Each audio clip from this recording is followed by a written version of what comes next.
sur le salon ICS à Toulouse. C'est le rendez-vous international de l'innovation et de la compétitivité. Et je suis donc en plateau avec Florence Heulin. Bonjour. Bonjour. Vous êtes directrice FAS Grand Toulouse et Sébastien Maton, vous êtes conseiller entreprise Cap Emploi 82 et 31. Bonjour. Bonjour. Alors merci de venir participer à ce salon de l'innovation. Actinova, on va parler de ce projet, souhaite, au-delà de son innovation technologique, y intégrer l'innovation sociale, à savoir innover en performance, en intégrant la différence et en accordant, dès sa création, une place privilégiée aux personnes reconnues travailleurs handicapés, et ce, dans le cadre d'une entreprise adaptée, c'est-à-dire une entreprise qui embauche 80% de personnes reconnues travailleurs handicapés. Qu'en pensez-vous, Florence Heulin? Je me tourne vers vous. Oui, je pense que c'est un beau projet, puisque le principe de travailler sur la diversité, on connaît ça au niveau de FAS Grand Toulouse. Donc je vais vous présenter très rapidement ce que c'est ce club d'entreprise FAS Grand Toulouse. Donc on travaille depuis 14 ans sur les questions de management de la diversité et plus globalement de responsabilité sociale et sociétale des entreprises. Très concrètement, le parti pris des entreprises qui participent à notre club est de dire les compétences dont nous avons besoin sont multiples, diversifiées, mais on ne sait pas forcément comment les trouver et voir aussi, il n'est pas toujours évident de les intégrer à une équipe projet. Donc tout ça, ça se construit, et c'est vrai que du coup, l'innovation sociale, à travers l'expérimentation, nous la faisons avec les entreprises, que ce soit sur la question de l'égalité hommes-femmes, de la question des seniors, c'est les sujets d'avenir, et le maître mot, c'est la compétence. Alors, pour ce qui relève du handicap, bien entendu, nous travaillons ce sujet puisqu'il y a une obligation aussi pour les entreprises à ce niveau-là. Et je vous expliquerai peut-être plus tard un projet qu'on a monté avec notre partenaire Cap Emploi et avec la participation, l'appui de la GFIP. Et vous, Sébastien Maton, qu'en pensez-vous ? Alors déjà, je vais me présenter aussi. Je représente le Cap Emploi, je suis conseiller entreprise. C'est-à-dire que mon rôle, c'est de prêcher un peu la bonne parole pour l'insertion des travailleurs handicapés. Donc le Cap Emploi a pour mission principale de faciliter l'accès à l'emploi pour les personnes reconnues travailleurs handicapés.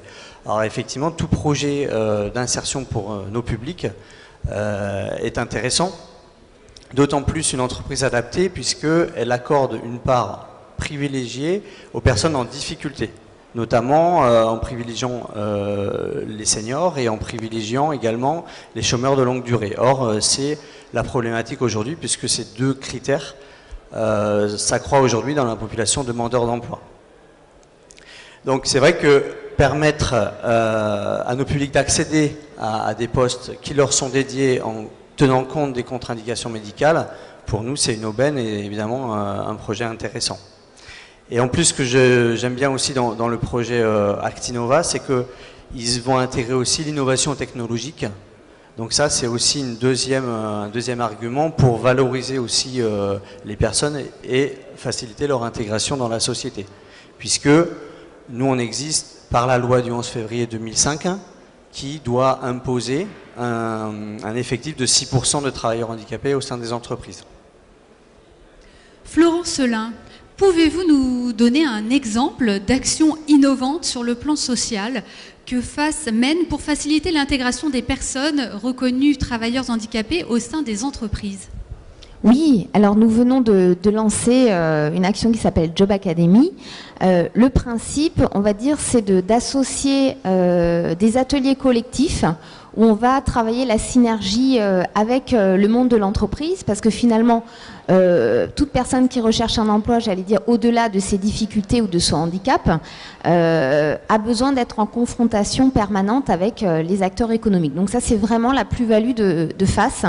Donc ce sont des collaborateurs d'entreprise qui viennent bénévolement faire partager en fait leur savoir-faire, leurs compétences, et surtout on va dire le fonctionnement de l'entreprise, ce qu'on appelle souvent les codes de l'entreprise. Donc ces sessions collectives sont vraiment des moments privilégiés pour les personnes en recherche d'emploi. Donc dans cette Job Academy, il va y en avoir 8 sur 7 mois. La particularité aussi, c'est qu'elles ont lieu dans les entreprises. Donc ça a vraiment un effet aussi, si je puis dire, booster au niveau relationnel, reprise de confiance, parce qu'on s'intéresse aux personnes, on écoute ce qu'elles ont à dire et on leur donne des conseils essentiellement. Et puis en parallèle de ça, c'est tout un accompagnement individuel un peu sur mesure, puisque, j'allais dire, les projets professionnels des uns et des autres, bien sûr, sont totalement différents. Et là, c'est l'appui technique de mes collègues qui sont spécialisés sur l'aide à la recherche d'emploi, qui vont permettre aussi des fois de travailler sur des parcours de formation pour changer de métier. Parce que une des clés de réussite aussi pour trouver un travail, c'est de pouvoir s'adapter aussi aux besoins, bien entendu, des entreprises. On sait qu'on parle aujourd'hui innovation, les technologies de demain, certains secteurs on n'a pas encore les formations qui existent. Donc, pour nous, l'innovation sociale, c'est aussi penser avec les entreprises à d'autres formes d'inclusion, de la performance et innover. Voilà, je m'arrête. Sébastien Mathon, quel constat faites-vous quant aux freins qui sont liés à l'intégration justement de ces personnes handicapées dans l'entreprise? Alors en général, le principal frein à l'insertion des travailleurs handicapés, c'est l'ensemble des stéréotypes qui sont associés en fait à ce type de public.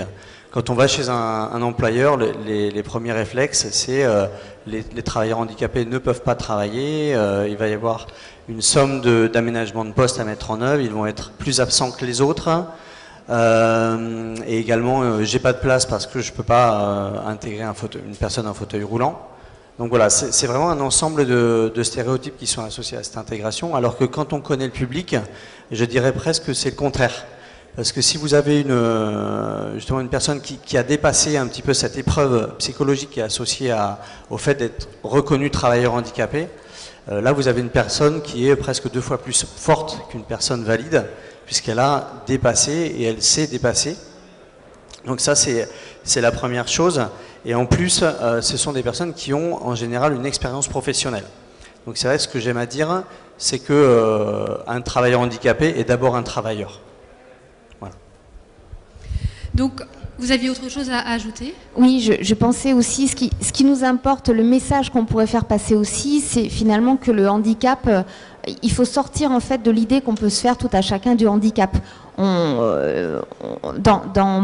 moins de 10% des cas, il n'y a pas besoin d'adaptation au poste. Il faut le rappeler. Ouais. Le handicap, c'est essentiellement des problématiques de dos. Voilà, moi aussi d'ailleurs, je commence à me faire vieille. Donc les adaptations au poste sont très très limitées, parce que souvent c'est un fauteuil adapté, voire des stations debout qui sont à limiter. Mais vraiment le message qu'on a envie de faire passer, c'est venez rencontrer. C'est aussi ce qu'on fait au travers de la Job Academy. C'est venir rencontrer des compétences qui sont effectivement différentes parce que derrière, il y a ce handicap sous-jacent, mais qui souvent est invisible. Et de vous à moi, quand on rentre en discussion avec une personne qui a envie de travailler, de faire partager ses compétences, on ne voit aucune différence. La différence, elle est un constat à un moment donné, mais c'est loin d'être visible. Et ce qui est important, en fait, pour faciliter l'intégration, c'est de faire donner confiance aux personnes, puisque le vrai handicap de ces personnes-là, en général, c'est leur manque de confiance, dû à l'épreuve dont j'ai parlé tout à l'heure. Donc c'est vraiment ça. En fait. Dès que vous mettez un environnement de confiance, là vous allez faire révéler la personne, et c'est vrai qu'on a aussi un type d'action phare, c'est ce qu'on appelle une information collective, c'est-à-dire qu'on amène les personnes dans nos locaux avec la présence de l'employeur. Et à ce moment-là, et moi en tant que conseiller, je suis dans l'accompagnement de ces personnes, je suis présent. Et là, on a au niveau des entretiens d'embauche, puisque c'est dans le cadre de recrutement, dans les entretiens d'embauche, là vous avez des personnes qui se révèlent vraiment et qui sont retenues à 70% des cas, alors qu'elles ne le seraient pas sur un type de recrutement normal. Voilà. C'est vraiment une histoire de confiance. Il y a un travail aussi de sensibilisation ou d'information vraiment à effectuer auprès des entreprises pour faire tomber les préjugés. Voilà. C'est là effectivement qu'on est complémentaires, puisque nous, en tant que club d'entreprise, voilà, je disais en introduction tout à l'heure, on travaille sur le management de la diversité. C'est pas un gros mot, c'est simplement qu'effectivement, toutes ces questions-là, aujourd'hui, peu d'entreprises ont vraiment un fonctionnement interne qui permet d'avoir un management, et on va parler, nous, d'égalité de traitement entre tous les collaborateurs. Donc ça se travaille par de la formation, par un regard extérieur, mais finalement, on n'a pas besoin de mettre en place une usine à gaz pour que ça se passe. C'est souvent le point de départ, c'est la volonté du dirigeant pour travailler, mais je le répète, les questions de toutes les diversités, pas seulement le handicap, hommes, femmes, seniors, origine, enfin, il y a énormément de compétences, on se rend compte autour desquelles l'entreprise, des fois, passe à côté. C'est bien dommage. Alors c'est vrai que là, si je peux me permettre de rajouter, là où le moment phare aussi pour vraiment sensibiliser les entreprises, et on est partenaire, c'est dans le cadre de la semaine pour l'emploi des travailleurs handicapés, qui aura lieu du 18 au 21 novembre chaque année. Et là, on permet vraiment de mettre en avant ces personnes-là par différentes actions ou événements. L'événement phare, c'est de permettre aux entreprises d'ouvrir leurs portes à ces personnes pour explorer et découvrir des métiers. Ou alors des forums, comme on a fait l'année dernière avec FAS, où on a pu faire des simulations d'entretien, grâce à leur expertise aussi, puisqu'ils ont des entreprises derrière. Et puis nous aussi. Donc c'est vrai que ça a un effet vraiment bénéfique pour tout le monde, puisque finalement l'intégration handicap, elle est des deux côtés, parce que les préjugés sont aussi du côté des personnes aussi. Voilà. Un travail à faire des deux côtés. Exactement. En résumé, donc l'intérêt de mener à bien ce projet d'Actinova, c'est de partir d'un projet technologique innovant et de le mener à bien à partir de valeurs, excluant bien entendu la discrimination. Et la force de ce projet, c'est également de s'appuyer sur des partenaires dont l'objectif est d'ouvrir l'accès à l'emploi au sein des entreprises. Florent Selin, Sébastien Maton, merci pour votre intervention.